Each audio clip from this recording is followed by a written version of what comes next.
Welcome back to the Gulls pregame show. It's time for the Coach's Corner. Stephen Huff joined alongside the Gulls pitching coach Greg Zackrison. And Coach, of course, the All-Star rosters were announced, and you had two pitchers in there. Talk a little bit about those guys and what you like from them. Well, Mike Sansone, the lefty's come out, truthfully, since his first appearance, has been nothing but lights out. His best thing is he gets inside on right-handed hitters and kind of can just command both sides of the dish and throws a ton of strikes. So he's been really good, especially in the beginning of the year. And he's kind of been our bridge, meaning sometimes the starters they've done okay, and he comes in and kind of saves the middle innings so we can come in with some of the other guys in the back end. And truthfully, he's done an awesome job, and he deserves that All-Star nomination. And then, of course, Carson Rudd in there as well. So Carson came in and didn't throw strikes right away, but you could see the live arm. But now that he's been throwing strikes, he hasn't allowed a run yet this summer. So he's got a live arm. It's kind of short-armed, and it comes downhill at you really hard. So he's kind of got some funk built in, and I'll tell you what, he's going to be pretty good. Just hope for him. We got to get him out in the mound more with all these days off.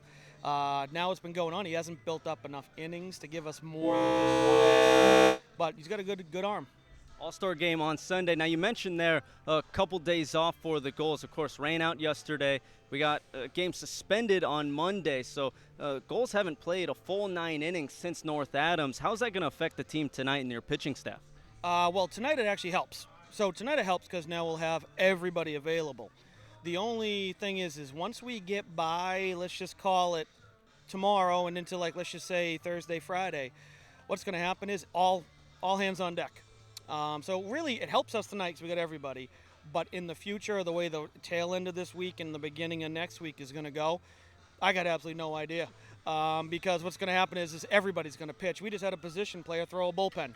We're on the phone trying to find arms. So right now it's almost as if we've got more games in the next 5 days than we've had any days previous to this, and with no flow, meaning all these days off, the rainouts, the suspended game, we haven't been in a groove.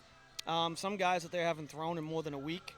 Some of the hitters haven't had a lot of ABs over the last week. So, we're trying to find a flow, and we're going to go right from that right into the fire. So guys are going to end up pitching a lot, playing a lot, and it's going to come in a short span, so we don't have a lot of wiggle room. Of course, Justin Cherry starting on the mound tonight for Newport. What do you expect to see out of him, and what do you like from him? I'll expect his long hair out there. He does have the best hair in the league. So he's out there. He's going to go out there. You know what Justin does is Justin has got this moxie about him. He thinks that he's the best pitcher in the league, and he's a very good arm, but I love the way he goes and competes. He's got a lot of kind of intestinal fortitude, if you want to call it that, and he's good. And I'll tell you, when his changeup is on, he's really good. So, I know he's a two-way guy at school, but his future is on the mound. And I think there's a good lineup tonight where he can kind of start earning some of or opening the eyes of some of these guys as a pitcher only, just because he's got that live arm, and if he can actually get that changeup to righties and lefties, he's pretty good. All right, thank you, Coach. He's Greg Zackrison. I'm Stephen Huff. The Gulls and Blue Sox coming up next here on the NECBL Broadcast Network.